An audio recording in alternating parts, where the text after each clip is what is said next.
Hello, this is Matt on the Moon Lambo channel, and this one is truly going to be a hot jam. In fact, things within this video get a little bit spicy because the SEC is refusing to share documents that are crucial to Ripple's defense in the SEC versus Ripple case, having to do with how the SEC came to the conclusion that Bitcoin and Ethereum are not securities.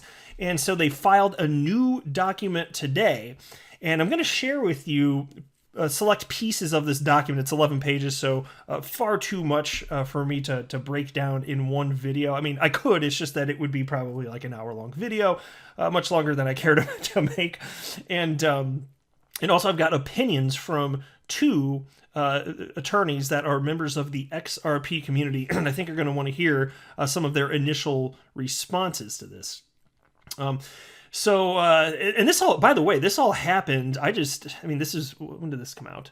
Well, this is the first I saw of it. Attorney James, I may be butchering his last name accidentally, James FILING, I don't know, I'm sure, I'm probably saying it wrong. Sorry, James. But he tweeted this out at 6:44 p.m. today, and as I record this, it is March 22nd, so it's been out for a few hours or so. But I'm not sure when the document actually hit, but this is where I first came across this, and I think most people in the XRP community that are on Twitter probably saw it here first, frankly. And by the way, I mentioned this too, there are parts of this document that are redacted, and I don't know why. So that's something I'll share with you. I'm sure people will be talking about that. I'll figure it out, but at this point, I don't know it. So I just quickly read through the document. And there's some select parts I highlighted for myself and made little notes that I want to run through. But the way I structured this video is I just wanted to do this little intro to explain what we're going to talk about. And then I'm actually going to jump straight into opinions from the two attorneys that have publicly spoken about this in the last few hours or so. And there will be more opinions in the future, so I'm sure there'll be plenty to talk about in future videos. But these are the initial thoughts on this. And then after that is when I'll break down select portions of this alleged 11-page document and get into some of the nitty-gritty specifics here. Now, I do want to be clear that I don't have a legal or financial background of any kind. I am not offering legal or financial advice, and you should not buy or sell anything because of anything that I say or write. I'm just an enthusiast. There's nothing special about me. I like making YouTube videos as a hobby about Ripple and XRP and crypto-related topics and stories and so on and so forth. That is all that it is. Just want to be super duper transparent about that. All right. And so into the initial comments, here's attorney Jeremy Hogan, and he retweeted this initial tweet from James FILING, who shared the 11-page document on Twitter. And Jeremy Hogan read this, because let's to be clear here, they are absolutely insisting that what Ripple is requesting is not necessary. All the documents pertaining to their decision-making process around Bitcoin and Ethereum and how it's not, those two are not securities. They're insisting that it would just be like an onerous task to go after, and it's also completely irrelevant to the case. They are insisting that, which is nonsensical. I mean, it's of the utmost importance to this case, in my humble opinion, and certainly Jeremy Hogan seems to agree. Here's what Jeremy Hogan wrote about this. Well, well, well. Now we know exactly what documents the SEC is nervous about Ripple seeing. SEC, quote, "The requested Bitcoin and Ether documents are not relevant," end quote. And then Jeremy writes, translation, "The Bitcoin/Ether docs are not only relevant, but probably damning. Guaranteed." No kidding. Of course they don't, because here's the thing. Like, even though the SEC, they're fighting to avoid having this be part of the discovery process, because that's what this legal battle right here, right now is about, the document that I'm going to be citing in this video. That's what this is about, whether or not it's even discoverable for this case. And so what's interesting is, even without this discoverable portion, if you look at what former SEC Director Bill Hinman had said in the past, you look at just what he had publicly stated to this point about what was considered in determining that Ether is not a security. And the points that he cited line up perfectly with the situation that XRP's in. So of course this is relevant, because we already know that defends Ripple's position that XRP is not a security. Why would we not want the rest of the decision-making process to be known for this highly relevant portion of the case? Well, of course we do. The SEC, they're just doing what they can to deflect. That's it. You know, it's just a team of asshats, and it's not about the truth. It's about them winning their case. That's exactly what's going on here. And then, let me see. I think this is, did I want to read this? Oh yeah, here we go. XRP researcher responded. I think, yeah, this is what I want to cover. XRP researcher responded to that tweet from Jeremy Hogan and wrote, or they didn't exist, as in, or the Bitcoin and Ether documents didn't exist. But they do exist, and Jeremy Hogan highlighted that. He wrote, there was an affidavit from the SEC attached. They have about 30,000 documents with the word Bitcoin, 16,000 documents with the word Ether, and 6,000 documents with the words XRP or Ripple in them. They exist all right. Question is, what's in them? Smiley face. Indeed, what is in them? And I suspect, and it's just a hunch, I'm happy to acknowledge that, but I think that Jeremy's right. There's probably some seriously damning information here regarding their decision-making process. And who knows, maybe there'll be an additional bombshell that we couldn't even fathom, but we won't. Maybe we'll find out. Maybe we won't. We don't know if we're going to get this information. Somebody named Scott Crawford responded to Jeremy Hogan's take and wrote, not to play the devil's advocate, but couldn't the same be said about Brad Garlinghouse and Chris Larson's defense to the SEC's request for detailed bank records? Both parties are arguing that both requests are irrelevant to the case. And Jeremy Hogan responded and wrote, yes, correct. Both parties are nervous about providing the irrelevant records. And he put that in quotations, irrelevant records. I think I conjectured about Brad Garlinghouse and Chris Larson why they don't want the SEC to see their financial records before. He did. And actually, I remember off the top of my head what he's referencing there. Let's see if I can remember both off the top of my head. I know for sure. Yeah, actually I do. So he said that one of the reasons the SEC would push for this, Brad Garlinghouse and Chris Larson's financial records to be made public the last 8 years, which is what they're pushing for, it seems ridiculous. They wondered about their grocery bills and how much avocado toast Brad Garlinghouse is purchasing and consuming. And so Jeremy Hogan said it's just a well-known tactic that if you want to, play on people's emotions, go after the rich guy. They're rich, show the lavish lifestyle and get some emotions up in there, maybe some jealousy, this or that. And I'm paraphrasing what Jeremy Hogan conveyed, but that's effectively it. I think that he'd say that's a reasonable assessment as far as what he was talking about. And then the second is, what if you get him in like a sort of like more or less like a gotcha moment? Imagine that they said that their sales, and say they're even operating in good faith. Like here are the totality of our XRP sales, because that's what the SEC claims they want to know. Well, what if all the facts are made known, and what if there's a clerical error, or there's some sort of slight discrepancy? Then that looks bad for Brad and or Chris if something like that happened. And so there's just an opportunity potentially if there's a mistake made and it's uncovered by the SEC for the SEC to look better, Brad Garlinghouse, Ripple, SEC to look worse. And so that's, I believe, the conjecture that Jeremy Hogan was citing there. Now, I don't think that it's at all relevant. I really don't. And as far as, and I like when people play devil's advocate, so it's perfectly awesome that Scott's thinking along these lines. And so my thought there is, as far as the idea of, on the flip side, what Ripple's requesting, all this information, I think there's a pretty clear case why that's important, though, which I just cited a few minutes ago, which is that Bill Hinman, former SEC director, cited their thought process in determining Ether's not a security, and it lines up with the reality of what XRP is today. And so why wouldn't we want more? So to me, it's a much stronger case to be made there. And then somebody named Tony wrote to Jeremy Hogan and wrote, hi, Mr. Hoagie, thank you for all you do. What are the chances Ripple will be able to get those documents if they do exist? And again, now we do know they exist. But anyway, and he writes, and if they don't, how will the judge will know, that's a broken sentence, if the SEC has the documents or not? And Jeremy responded, one tool a judge has is to do an in-camera inspection where she will get the documents without the other side seeing them and review them. She can then make a determination as to whether they are relevant without disclosing their content. And I was unaware of that because I don't have a legal background. There's no way I'd know about that, but I found that fascinating, so I wanted to share it in this video. So the judge, absolutely, she could take a look at this, and then she thinks it's relevant, move forward and having it be discoverable, or say, okay, no, it's not, and the other side can't see it, but she could see it. So that would be interesting. Johnny, a member of the XRP community, wrote to Jeremy, "Hey Jeremy, why do you think Kick," and he's referencing Kick Interactive, which lost their case against the SEC in the sale of their KIN token. Although, by the way, for those of you that don't know, I'll just be brief, but Kick was allowed to continue selling the KIN token even though the SEC won in court, and it was deemed to have been sold as a security. They just have to file an exemption with each sale. It's ridiculous, but that's what happened. So anyway, Johnny writes, "Hey Jeremy, why do you think Kick was denied the right to review the requested documents? Was it because their judge had no understanding of crypto? Maybe Hinman and Clayton were more comfortable after that refusal since it set a precedent.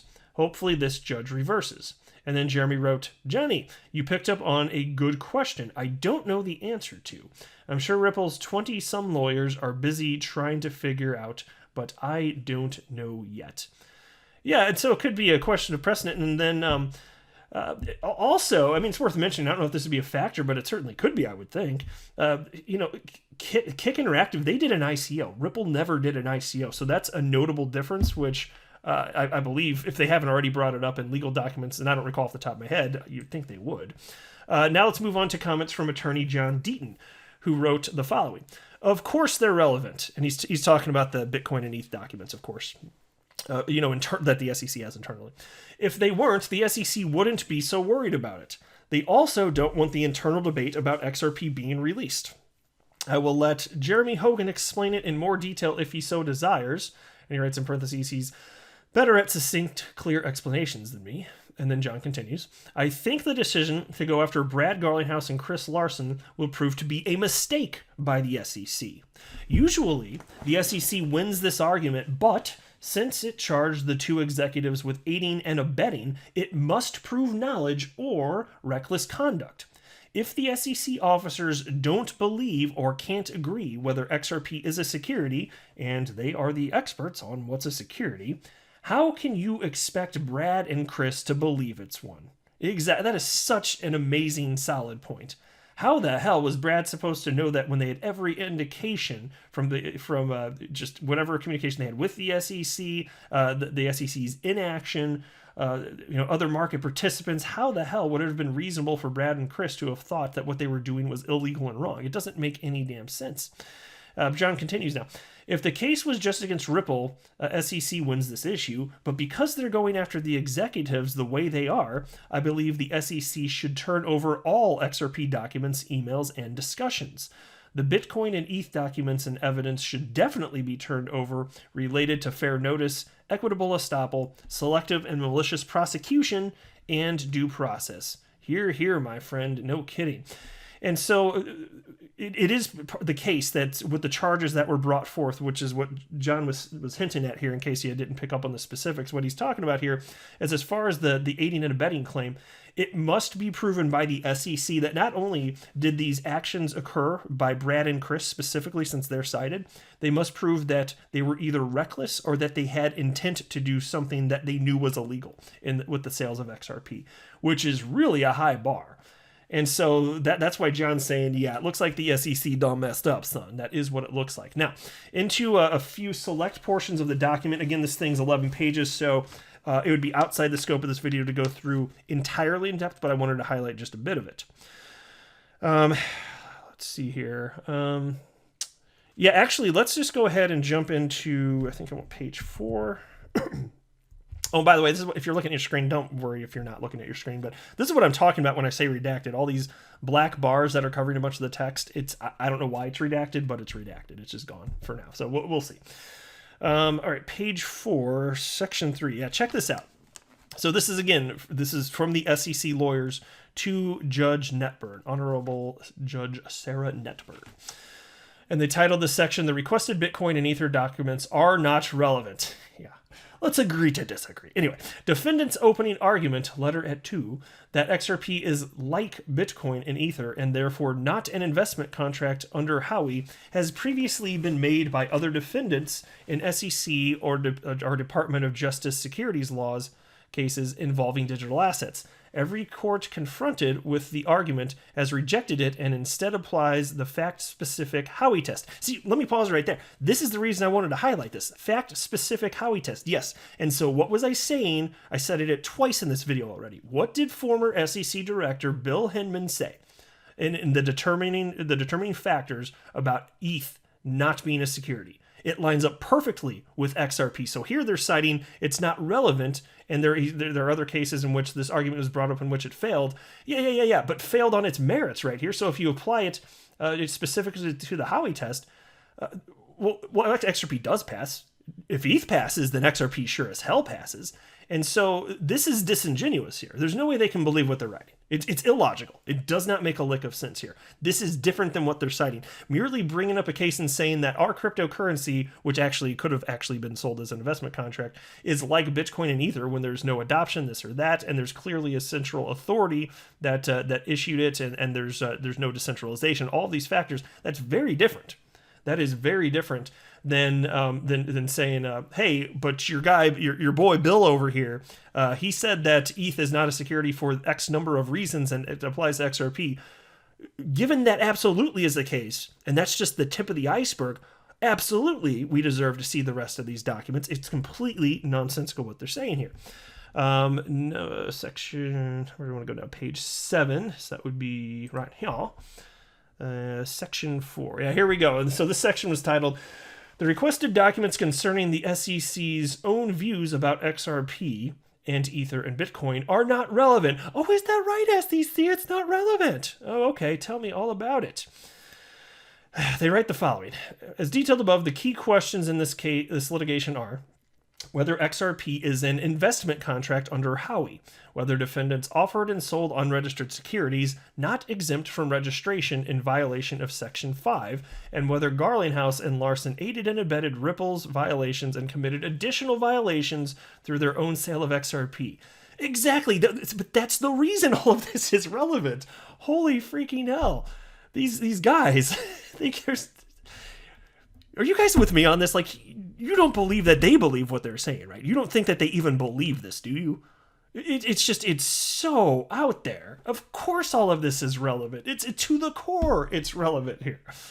Then they write, defendants ignore these legal principles to try and shift blame to the SEC by claiming they lacked fair notice that XRP could be securities, including by claiming they received no formal guidance that Ripple's sales of XRP may be illegal, but the law does not require the government to reach out and warn all potential violators of an individual or industry level before bringing suit. Yeah, they're not saying that it's required in all instances throughout the universe and all the rest of time. That's not what they're saying. But it was almost a decade, you asshats. What the hell are you freaking talking about?